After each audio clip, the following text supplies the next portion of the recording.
Deal. Well, yeah, thanks everybody. Yeah, you can connect with me on LinkedIn, Dalton K. Jensen. So I can drop a link later or send it to Dale to get that.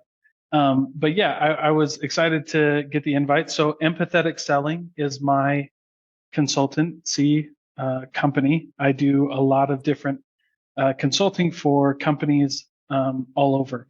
And the main message is selling authentically to you, right? So one of the things I believe about sales is that the more genuine you are, the more authentic you are. Anything past that's just a formality, right? So the main piece of this, and I actually just put this together for this uh, meeting. But if I was going to boil down empathetic selling into like 10 minutes of like what it is, it really comes down to like reverse engineering the sales process. So think about it, like a great way to think about it is through like the negotiation lens, right? So the number one rule of negotiation, by the way, does anybody have an idea? The number one rule of negotiation is position. So if you're going into a negotiation, your goal is to be positioned correctly, right? Not necessarily like in a power stance or like I'm not necessarily talking about power, right? I'm talking about have we positioned ourselves at the end of this call to make this make sense? And what I do for companies is the first thing that we do before we get into like any sales playbooks or anything like that is we we go over how we want to position ourselves for the ask. I literally go, how are we going to ask for the sale at the end of this deal? An example is I work for a few different companies. We were just with a frozen dessert company. So the way that they wanted to position themselves for the close was, hey, it looks like, if you get this many things, we can save you this much money and your customers come back, right? If that all sounds good to you, let's rock and roll, right? Like that was how we wanted to ask for it, which meant that the way that we asked for it changed the types of questions that we asked, changed the way we did the demo, and it changed the people that we were going to go after, right? So another good example, um, if you're in a company that does like ROI, right? So if it's like, hey, our product helps you get X more deals, which means you get X amount of more revenue. If we can get that for you, this makes sense. Are you comfortable moving forward, right? And because of the way that we're asking for the deal, it really does dictate who we're going to go after, the questions that we're going to ask, how we're going to do the demo, and then how we're going to lead into the negotiation. Because closing isn't a step in the process. Like when I teach salespeople, everybody wants to be a closer, right? Like I want to be, Harvey Specter from Suits, or I want to, you know what I mean? I want to be someone like cool like that who can walk into any deal, not know anything and close it, right? So that only happens in movies because if you want to be a closer, if you want to win deals, you have to know the whole story. Like context is everything. That's another reason that when I advise companies, SDR AE models only work in a few cases. Most of the time, it's like one person the whole way through because all of that nuance that we gathered throughout the whole deal makes a difference, right? So now we focus on, and so instead of focusing on like these closes or whatever, right? Because I'll give you another. So I coach wrestling for my son, and I coach jujitsu, right? And the rules in wrestling and jujitsu are position over, or excuse me, position before submission, or position before like a pin, right? Like because if you're not in a good position, all of the fancy moves don't work.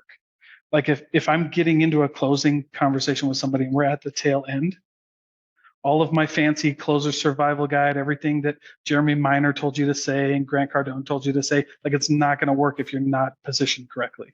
Like if we're not ready for it and we don't have any deals, like now I'm the hard closer, I'm the Wolf of Wall Street guy, I'm pissing people off, and it's not going to work. So we have to be positioned correctly. One of the main things to be positioned correctly in a sale is qualifying, right? So I love this point, right? So everybody always asks me like objections, right? So I really don't like the term handling objections because there's so many, like I'll give you an example. If you're getting at the end of the deal, if at the end of the deal someone's saying they're not interested, you missed 15 steps before you like, if we're closing a deal, you should never get I'm not interested. I'm not interested is a prospecting objection, right? At the end of a deal, if you're getting that's too expensive, you missed 15 steps. That should not be an objection. That might be a qualifying objection, right? Which, by the way, you handle differently. So if I'm getting that objection at the end, I know I need to go back and requalify. If I'm getting, I don't have like that's too expensive in the qualifying stage. Well, that's not a big deal, right? That's pretty easy to handle actually, because if they have the money, then we just need to show some value and maybe we need to work through that a little bit, right? If they don't have the money, that's not an objection. That's a disqualified customer. Move on. Right? Like there's no sense in me going like, well, what if you have a credit card and if you have the like no. Right? Like they either can see the value in what you're doing, but like I said, like if your product costs $2,000 and I only have $1,000 in my bank account, what are we doing? Just move on, right? So there are so many things that you need to prepare for to be positioned correctly at the end of a deal. So a few things that I'll just give you up front. So number one, like the best position you can have in a negotiation is the willingness to walk away. So the number one rule is if you can't walk away from a deal, it's a bad deal. Like if I have to have this deal, where I'm not in a good position. I'm not set up to win this deal, right? Because I'm going to take whatever, I'm going to sacrifice a good customer for, you know what I mean? Like there's so many things that can go wrong. So the first thing that we're going to do if we want to successfully win a negotiation is we need to fill our pipeline. Like I need to have so many things going on that no one deal winning or losing derails me. So having, pipeline coverage, whatever that looks like industry average is probably 3 or 4 times. So if you need $10,000 that month, you probably need to have 30 or 40K in your pipeline, right? If you have 30 or 40K in your pipeline, I'm not worried about this deal. I don't need your deal to pay my mortgage, right? And that's a great position to be in, right? Being able to genuinely and authentically tell somebody like, hey, hey, Brenda, glad we could meet today. By the way, if this works, sweet. If not, no worries. And being able to like, that used to be called like the takeaway close, but it's not a manipulative thing. I'm genuinely saying like, if we can make this work, I'd love to work with you. But if we can, I understand, right? Which brings up another really good point. Sales. There's a difference between manipulation and persuasion. And the difference, so the definition of both, right? So manipulation is getting someone to do something that's good for me. Persuasion is getting someone to do something that's good for them. And the difference is intent. So like I call it commission breath, right? Like, because you can smell it. Like I know when somebody wants my money. And worse, right? We can smell commission breath. And the worst part is it might not be for like malicious reasons, but when a salesperson doesn't understand the flow and we're not positioned correctly, we trigger the fight or flight response in our brain, right? So think about like you're at a restaurant. I give this example all the time. You're at a restaurant, new waiter comes up and they don't tell you that they're new. So they mess up on the menu, they mess up writing your stuff down, they fumble their words, right? Like, I don't know that you're new. All that it feels like to me in my brain, I'm like, this is fight or flight, like something's not right. And we go immediately to like safety. So we assume malicious intent and we try to save our, get to safety, whether that's fight or flight, right? But if the new waiter comes up to you and they say, hey, I'm new, I might make some mistakes, this person's shadowing me, please be patient with me. Well, now that's different, right? And the easy answer there is communication, but I'm just giving you like the science behind why that is so important in sales and why communication is so important. So that's another position, right? So to be positioned correctly in a negotiation, we want to have our pipeline full. The other thing we need to do is we need to have all the info. So I'll give you this piece of advice. There's there's only one objection that can kill a deal. The only objection that can kill a deal is the one you don't know about. Like, I can get past money, I can get past time, I can get past decision makers. We can figure all of that out. But if I don't know something, I'm disadvantaged. That's not going to work well for me, right? So the most important step in the sales process is qualifying and discovery. Like, if you're missing pieces of info, you're already not in a good position to win this deal. All right. So you know what I'm saying? And then, of course, the last one, I mean, there's a lot more, and I go over this in a lot more detail, but the last position that you need to be ready for is your emotions, right? And this is part of like having a good pipeline, being in the getting all the info, but it's your emotions at this point, right? And I'm not talking about like he who speaks first loses. Like, that's not real. Just talk to people. You're fine. Empathy, right? Like, if I treat you like a human being, you're going to act like a human being, and we're going to get through this, right? So being able to like really stay temperate, like temperance is the emotion we're looking for in sales, right? Like, I don't want to get too high. I don't want to get too low. Temperance is missing. You know, temperance is missing. Like, I know I need to develop temperance in a salesperson when they're like, oh, we just got a new lead and this guy's ready to buy. She's ready to buy. They got the money. They said they're ready to go. Like, hey, if it sounds too good to be true, it might be too good to be true. Right? Slow down. Temperance. Do the whole process, right? Because that's one of the big rules of selling is 100% of the people, 100% of the process, 100% of the time.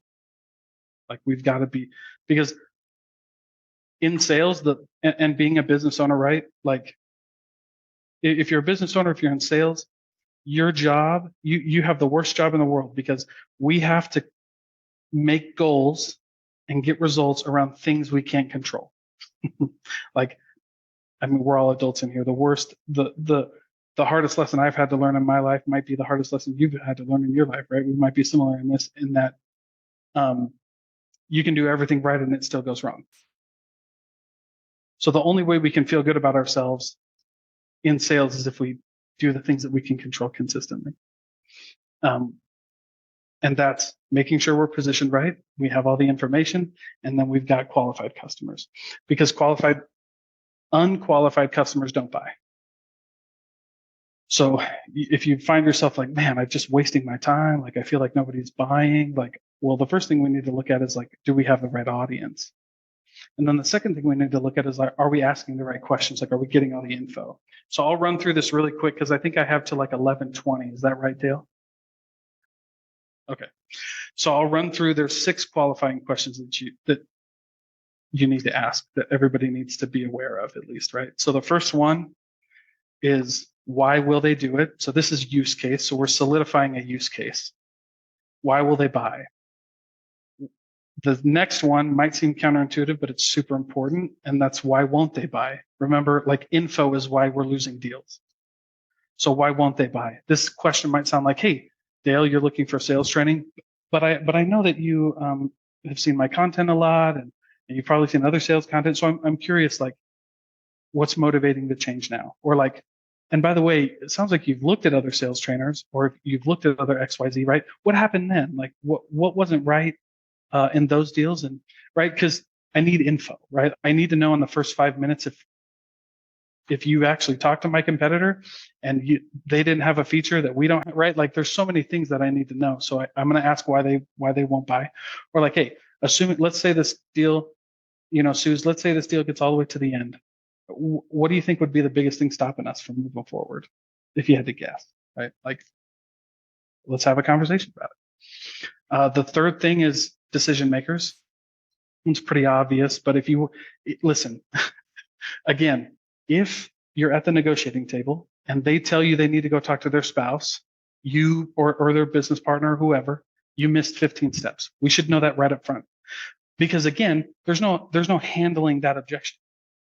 Right? Garrett says, hey, I need to talk to my business partner. Really can't do anything without him. Great to hear. Like, if I ask that at the beginning, if I know that in the beginning, it's awesome, Garrett. Sounds awesome. So when we go through the demo, You said your partner's name is Jeff. So just let me know, what Jeff's questions might be. I can do that. And then at the end, you and I will set up a time where we can meet with Jeff together. Right. So timeline is number 4. How soon are they looking to do it? If they're waiting for a year, let's follow up. Number 5 is, so timeline, competition. Who are you competing with? By the way, your biggest competition is never other service providers. It's always the status quo. So your competition needs to be around why they should change and why they should pick now. And then the last thing you need to establish is the budget. I don't ask people how much they plan on spending. At the end of the conversation, it will sound like this. I will say, Joe, great conversation so far. Based on what we've talked about, these are the 2 or 3 packages I would recommend. They range between $2,000 and $4,000. If you find enough value in the demo, are you comfortable within that range? And then the rule of thumb is no is why, yes is buy. Now, you know what, Dalton, I don't know. I'm not sure. Okay, no problem. Well, let me walk you through a couple things. And by the way, when you say you're not sure, is it the money more, or is it maybe you're just not sure about the features yet? Right? Like, I'm going to get really curious. We're going to dive in. So that's it. By the way, I'm going to leave you with one last tip. It's 11:19. I'll give you one more tip. There's a 4th way to position yourself perfectly for a negotiation, and that is having a solid follow-up process. Like, if I'm not scared, first of all, I'm not scared to lose the deal because I have enough pipe. Second of all, I'm not scared to lose the deal because I know I'm going to relentlessly follow up with you. Like, I'm going to be there all the time, and you're either going to buy from me or call the FCC and block my number. Okay. And I'm not going to be a jerk about it. And you don't have to be, it doesn't have to be a pest thing, but if you have a solid follow-up process, okay, you don't want to buy today, Christian? Cool, no worries. How about I'll follow up with you in a week? Like, I can play the long game. That's okay. So anyway, that's my time, and hopefully you got some good things out of it. It's always hard to cover a sales process in 15 or 20 minutes, but I hope it worked.